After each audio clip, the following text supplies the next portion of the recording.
Bonjour et bienvenue pour cette vidéo sur ma rencontre avec le dragon. Je remercie avant de commencer les nouvelles personnes qui se sont abonnées, notamment suite au sommet du rajeunissement.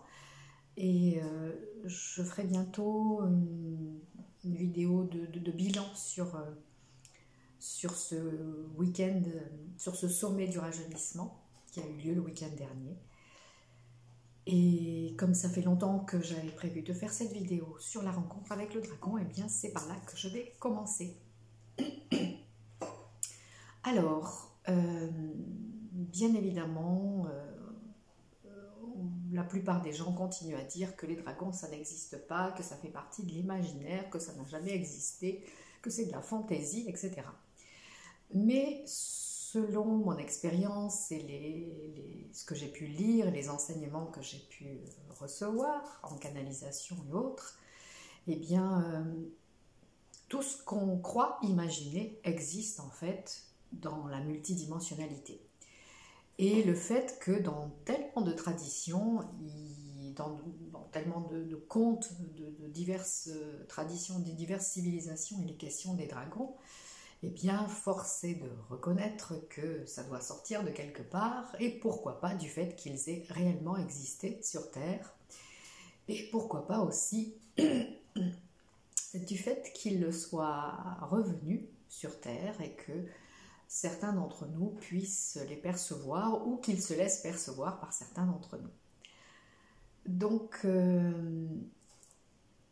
j'avais lu un ouvrage, les 3 ouvrages de Telos, je ne sais pas si vous connaissez, j'en ai pris un là tout près pour vous montrer. Donc Telos, ce sont ces livres aux éditions Ariane qui ont été écrits par Aurelia Louise Jones, qui aujourd'hui a quitté ce plan terrestre et qui donc parlait de Telos, de la Lémurie et toutes ces choses. Et donc dans le tome 2 et le tome 3 intervient Antarus, qui était son ami, le dragon bleu. Jan Lipnik, alors je vous montre ce livre de Jan Lipnik, qui est un géobiologue qui vit dans le sud-ouest et qui est assez connu. Donc ce livre s'appelle Les esprits de la nature et les mystères de Gaïa. Parle aussi des dragons. Et pour tout vous dire, je ne sais plus très bien si j'ai lu ces livres avant de voir le dragon ou après, je ne sais pas, mais après tout, peu importe. Cette vraiment merveilleuse rencontre dont je garde un très très beau souvenir s'est passée dans l'Aude, dans un endroit qui s'appelle le labyrinthe de Nébias. Donc quand j'y suis allée, que j'ai fait cette rencontre, c'était en 2006. La dernière fois que j'y suis allée, c'était 2010, je crois. Et donc j'avais quelques doutes sur la façon dont ce merveilleux endroit avait pu évoluer depuis. Mais j'ai fait quelques recherches sur internet et apparemment ça reste toujours préservé. Donc c'est dans l'Aude et Nébias c'est un petit hameau et donc le labyrinthe est un lieu de promenade assez connu qu'on peut visiter au premier degré si on peut dire, ou qu'on peut visiter aussi avec les sens en alerte, en activant son 3e œil et donc la vision intérieure ou la vision de l'esprit. Et si on le fait de cette façon, eh bien on va avoir la chance de croiser tout un tas d'esprits de la nature et d'êtres merveilleux. Et donc comme j'ai la chance depuis plusieurs années d'être assez connectée, eh bien j'ai eu donc ce plaisir de voir entre autres ce dragon. J'en ai même vu 2.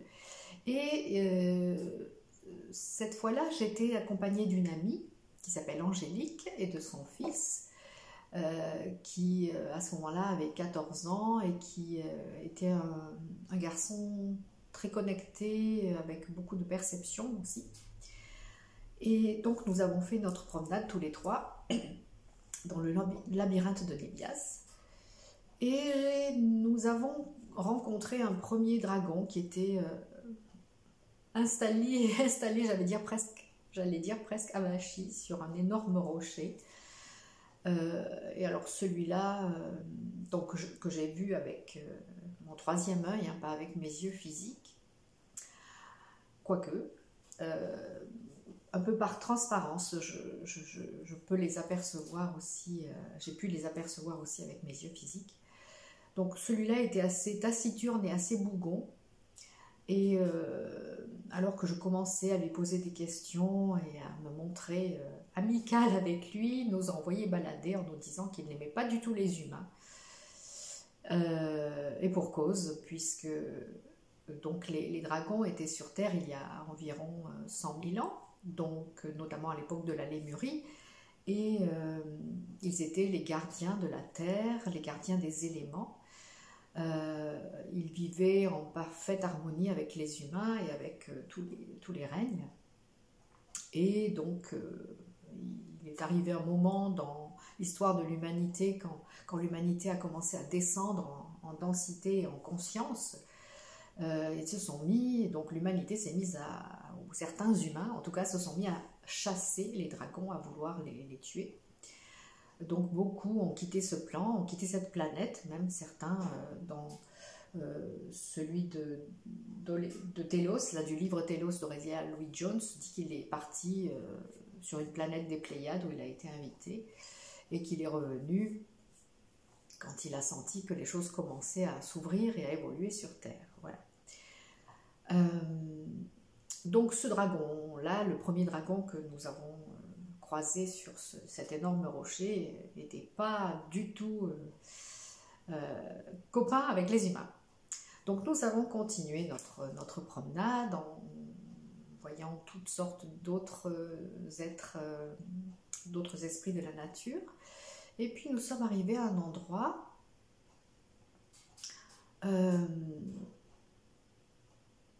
où j'ai perçu une présence. Et un peu à l'écart du chemin, j'ai tourné ma tête comme ça et j'ai vu, alors là, avec mes yeux physiques, en transparence aussi, un magnifique dragon qui avait l'air beaucoup plus jeune que le précédent, qui était dressé, lui, de toute sa hauteur, qui avait de magnifiques couleurs. Il était bleu et vert.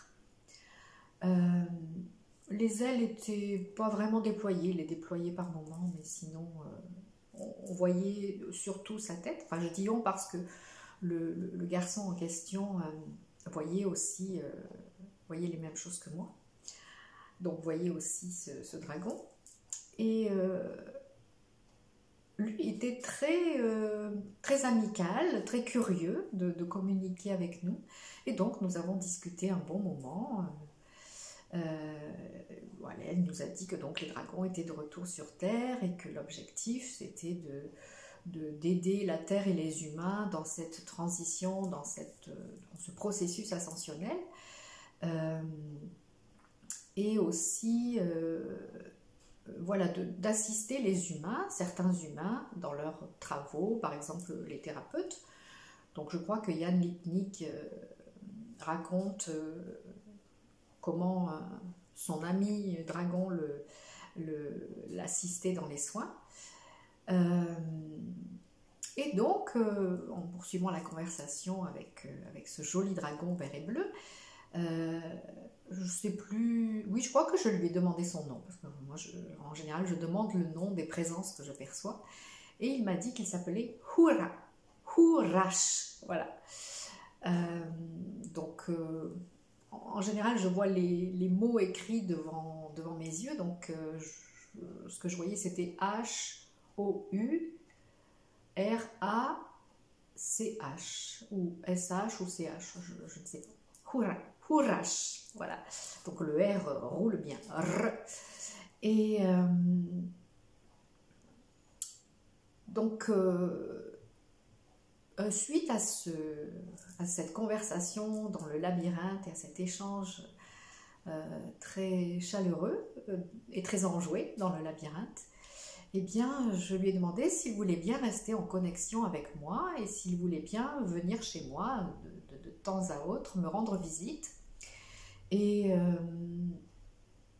donc, pendant un certain temps, voire même un temps certain, il m'a assisté dans les soins. À l'époque, je pratiquais surtout l'énergétique. J'avais commencé un petit peu le channeling, mais c'était minoritaire dans mes consultations, les consultations de channeling, et donc c'était surtout les soins énergétiques. Et voilà, je l'ai invité plusieurs fois à se joindre à moi et à intervenir dans le soin, ou bien à me guider pour que j'intervienne. Alors quelquefois, il se superposait à mon énergie pour faire le soin. Voilà, donc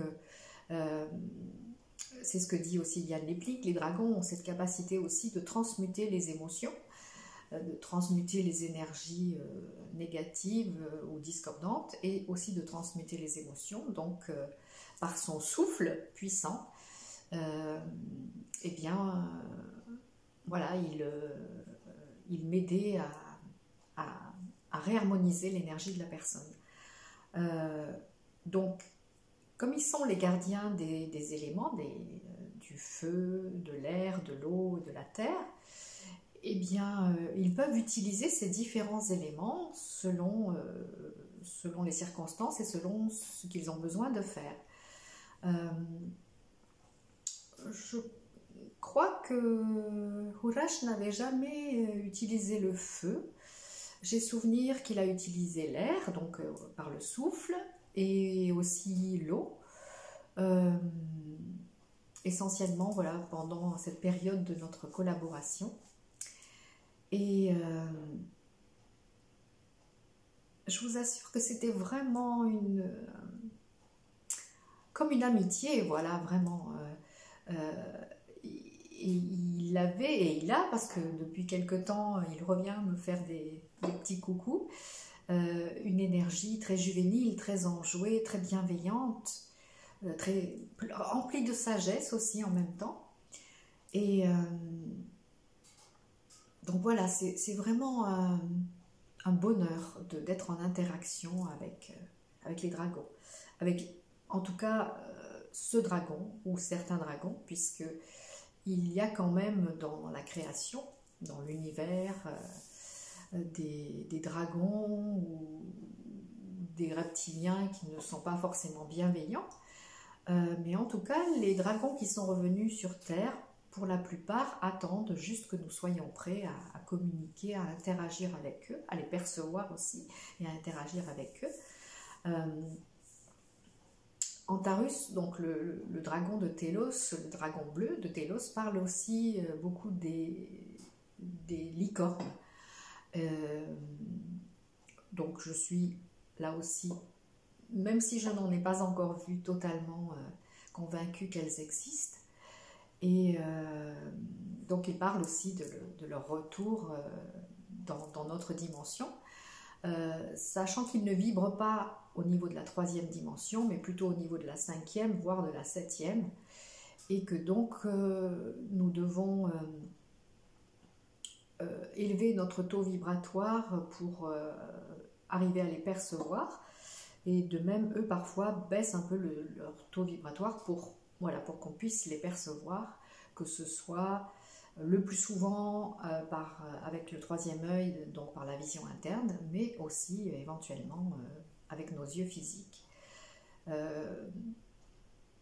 Donc j'avais pris des photos et je les ai regardées tout à l'heure. Donc au 1er degré, là aussi, on peut percevoir simplement le vert des arbres. Mais moi, chaque fois, même si ça fait des années que je n'avais pas regardé la photo, ben je le vois toujours. Je vois sa tête, en tout cas. Et juste le haut du corps, pas tout son corps, mais chaque fois je vois sa tête au même endroit de la photo. Et le garçon en question, qui maintenant doit être grand, doit être un adulte, le voyait aussi exactement au même endroit où je le voyais moi, avec les mêmes couleurs, etc. Donc voilà, c'est ce que je voulais partager avec vous et vous dire que ouais, il faut juste faire preuve de discernement si on est confronté à un dragon, ou si on se trouve en présence, ou si on perçoit la présence d'un dragon. Dans notre culture occidentale, voire même chrétienne, les dragons, comme les serpents, sont assimilés au mal, à Satan, à une énergie diabolique et négative. Je pense que c'est une simple distorsion qui est restée de l'époque où les humains se sont mis à chasser et à détester les dragons. Quand on représente Saint Michel, donc l'archange Michael ou l'archange Saint Michel, supposément terrassant le dragon, dans une vision plus ésotérique des choses, on dit simplement que l'archange maîtrise les énergies telluriques qui sont représentées par le dragon. À rappeler aussi que en Chine, c'est considéré comme un symbole tout à fait positif. Le dragon représente la puissance, la réussite, la force, et donc c'est quelque chose de tout à fait positif. Alors je lisais dernièrement que, comme ils savent que pour les Occidentaux, le dragon c'est pas jugé très positif, eh bien ils ont cherché à mettre en avant davantage le panda, qui représente quelque chose de plus bonhomme et de plus rassurant pour les Occidentaux.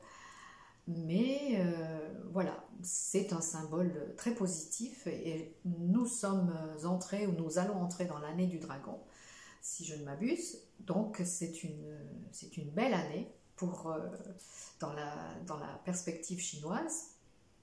Et j'entendais dernièrement un médium que par ailleurs j'admire et je respecte beaucoup, qui disait qu'on entrait dans cette année du dragon qui était une énergie pas très positive, que comme on le savait tous, le dragon, comme le serpent, n'étaient pas des symboles ou des animaux très respectables ou très rassurants. Enfin, je ne sais plus ce qu'il a dit exactement. Mais voilà, donc ça m'a un peu fait bondir. Et c'est aussi pourquoi je tenais à faire cette vidéo, pour vous encourager à vous informer. Si vous avez vous-même interagi, à échanger avec des dragons, eh bien n'hésitez pas à m'en faire part dans les commentaires ou en m'envoyant un mail. Je suis toujours heureuse d'avoir vos retours. Je sais que pour certains c'est plus agréable ou plus sympa de le faire par mail parce que ça n'est pas étalé aux yeux de tous, mais voilà, vous pouvez le faire de la façon qui vous convient le mieux. Donc comme Hurash s'est manifesté à nouveau ces derniers temps, eh bien je pense reprendre avec lui quelques échanges. Alors je fais beaucoup moins de soins qu'avant, puisque bon, je fais maintenant beaucoup d'autres choses, notamment plus de connexion supramentale ou de channeling. Mais voilà, je vais lui demander de m'aider, de m'accompagner, de m'inspirer, de m'enseigner des choses. Voilà. J'espère que cette vidéo vous a intéressé. Si ça n'est pas le cas, c'est pas la peine d'être désagréable. Vous pouvez juste passer votre chemin. Et sinon, merci de mettre un petit coup de pouce et de partager la vidéo, de vous abonner si ce n'est déjà fait, pour que cette chaîne puisse grandir. D'autant plus que voilà, je sens que quelque chose a changé dans les énergies en moi et autour de moi ces temps-ci, et que je vais aborder des sujets voilà, plus importants et pour participer au dévoilement, aux révélations qui arrivent à profusion en ce moment, dans cette période exceptionnelle. Donc j'apporte ma petite pierre à l'édifice.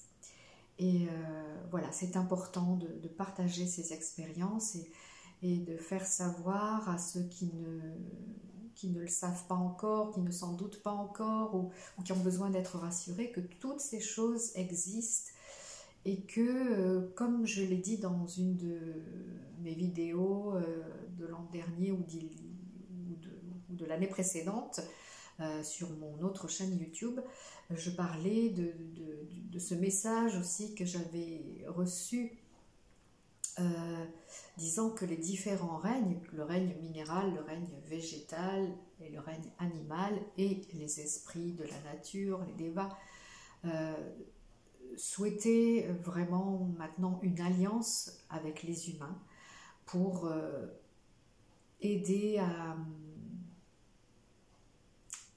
la planète et tout le vivant à traverser cette période difficile et à aider donc dans ce processus d'éveil des consciences et d'ascension planétaire. Voilà. Merci de votre écoute et à tout bientôt.